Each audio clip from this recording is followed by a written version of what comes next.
Today we're exploring Cassadaga, Florida, a town that's dubbed the psychic capital of the world. It's home to the Southern Cassadaga Spiritualist Camp.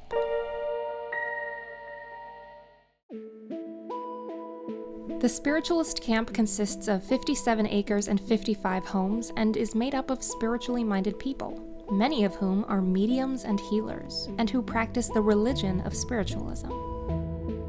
Spiritualism is based on the principle of continuous life, or the idea that the soul continues after death and can reveal things to the living that we don't know. And that is demonstrated through mediumship. So if someone is a medium, that means that they have the ability to communicate with spirits, or the spirit world. This is different from solely a psychic who uses a sixth sense or intuition to do readings. But you'll find psychics in Cassadaga too. All types of believers have been gravitating towards this place since the end of the 19th century.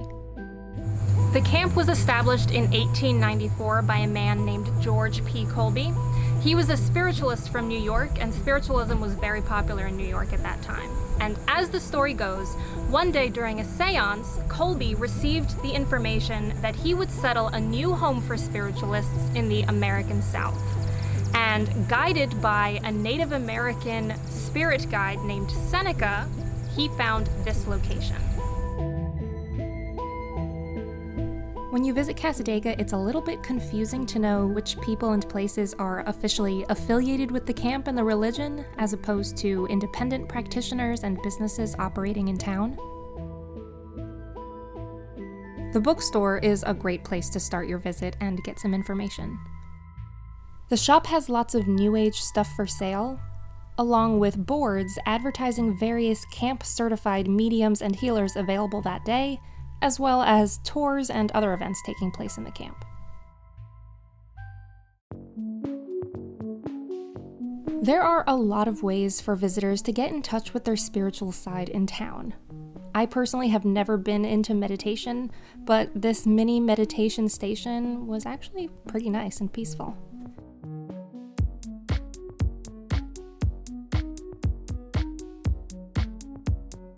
I'm about to go inside the Cassadaga Psychic Shop, which is really close to the bookstore.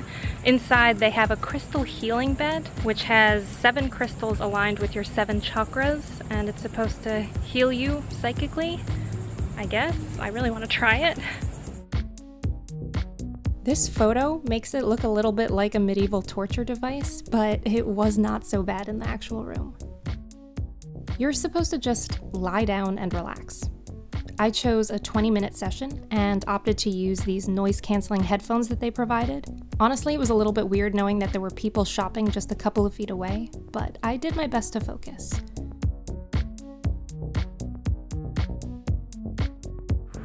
So that was definitely interesting. I don't know if I felt anything necessarily when I was lying there. I definitely recommend using those noise-canceling headphones because they did make you feel very alone with your thoughts. It was when I got up that I sort of felt weird, like I hadn't moved in 10 years. I don't know, who's to say? Maybe I've been re-energized or cleansed. I had to check out this haunted museum, which seemed right up my alley.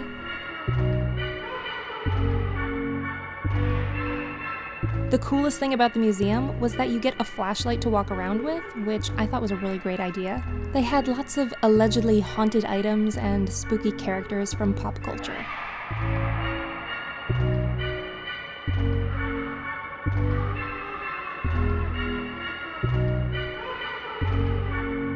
The museum was cute, but I wanted to check out some more official camp-related activities.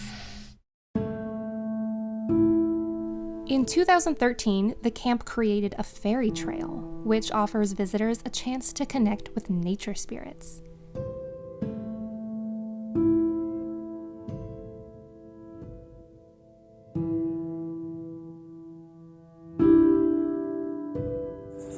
It definitely feels really interesting in here. It's very quiet and secluded. You hear the bugs. It feels like this lost wonderland that we've discovered.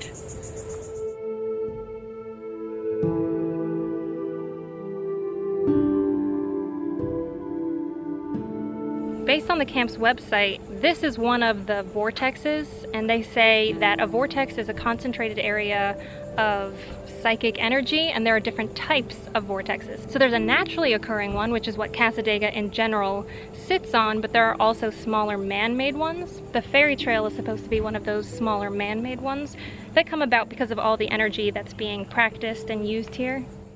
I felt that my trip would not be complete unless I had a reading, and I personally wanted to have a psychic reading done rather than communicate with spirits. A lot of readers were booked for the day, but finally I did find one who would see me. Honestly, it was a bit of a letdown. So I just had a reading, my first one ever, and I was not super impressed. So the way it worked was that I sat down and he asked to hold something of mine that I wear a lot. So I gave him my necklace, which I wear every day, and so he held it and he just started talking. And the very first thing he said was that I have a trip coming up. I was like, oh my God, I have a trip planned that I've been looking forward to for a really long time. So I was like really impressed at that point. But everything after that I feel like was pretty vague, and it could have applied to anyone, you know, instability in your family life, in your stress, and there's a lot of ups and downs, stuff like that. It wasn't very specific to me. And so he did say that in the next 1 to 2 months I will be much more successful. So I'm looking forward to that, if that happens. But overall, not super impressed. I'm glad that I had the experience, so now I can say, oh yeah, I've met with a psychic before and now I know what it's like. But it wasn't for me. Maybe I'll try again sometime in the future, I don't know. My last stop in Cassadaga was Seneca Park, which is the largest park at the camp. This is the location of another so-called vortex.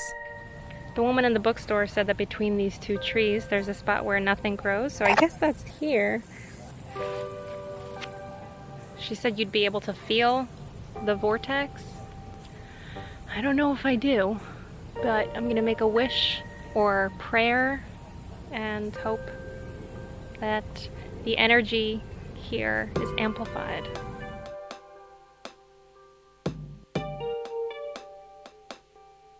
While I didn't have any enlightening experiences per se, I'm still really glad that I had a chance to come here, you know, to walk around, to see what this place is all about. I was so curious. It's always really interesting to me when, you know, a town is known for something in particular, something weird or unusual or curious, and this place definitely fits that bill. You know, it's a group of people who all either practice the religion of spiritualism or who believe in supernatural abilities, communication with spirits, mediumship.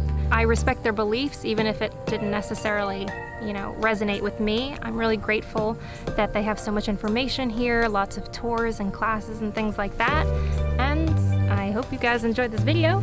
If you did, please give it a thumbs up, hit subscribe if you haven't already, and I will see you next time.